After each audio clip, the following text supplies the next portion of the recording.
भारत में एक जलवाहक था जिसके पास 2 मटके थे। वह उन्हें एक डंडे पर लटकाकर एक एक मटका दोनों छोरों पर पानी लाने के लिए ले जाता था। एक मटके में दरार थी, जबकि संपूर्ण मटका धारा से मालिक के घर तक हर एक बूंद पानी पहुंचाता था। दरार वाला मटका आधा पानी खो देता था। संपूर्ण मटका हमेशा अपने आप पर गर्व करता था, क्योंकि वह अपने उद्देश्य को पूरी तरह से पूरा कर पाता था। दूसरी ओर दरार वाला मटका हमेशा अपने आप को शर्मिंदा महसूस करता था, क्योंकि वह हमेशा अपने कार्य का आधा ही कर पाता था। 2 साल के बाद एक दिन दरार वाला मटका पूरी तरह से उदास हो गया और धारा के किनारे जलवाहक से बात की। मुझे अपने आप पर शर्म आ रही है और मैं आपको दुखी करने के लिए माफी चाहता हूँ, उसने कहा। तुम ऐसा क्यों महसूस कर रहे हो? तुम्हें किस बात की शर्म है? जलवाहक ने पूछा। पिछले 2 वर्षों से मैं केवल आधा पानी ही आपके मालिक के घर तक पहुंचा पाया हूँ। मेरी दरार के कारण चाहे आप कितनी भी मेहनत करें, आपकी मेहनत कभी पूरी नहीं हो पाती।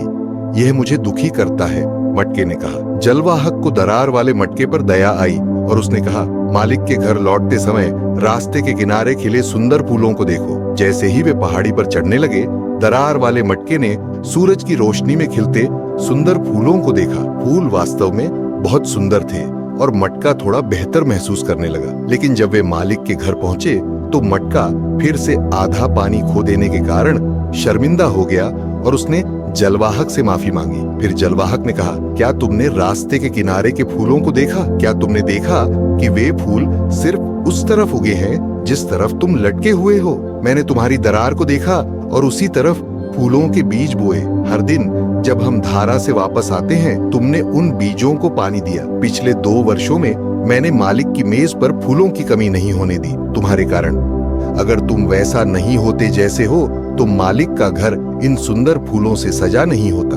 हम सभी के पास अपनी अनोखी दरारें हैं। बच्चों से लेकर बड़ों तक हर किसी के पास दरारें होती हैं। महत्वपूर्ण यह है कि हम उन दरारों के लिए खुद को दोषी न ठहराएं, बल्कि उन दरारों से उत्पन्न मूल्य को पहचानें। जो चीजें पहली नजर में नकारात्मक लगती हैं, वे दृष्टिकोण बदलने से सकारात्मक में बदल सकती हैं। दरारों को भरने के बजाय जहां से पानी गिरता है, वहां धीरे से बीज बोने दें और उस खूबसूरती को पोषित करें जो वहां से उभर सकती है। इस कहानी को पढ़ने के बाद मैं अपने विचार साझा करना चाहता हूँ। इस कहानी में दरार वाले मटके के बगल में संपूर्ण मटका था, लेकिन अगर उसके बगल में एक और दरार वाला मटका होता तो क्या होता?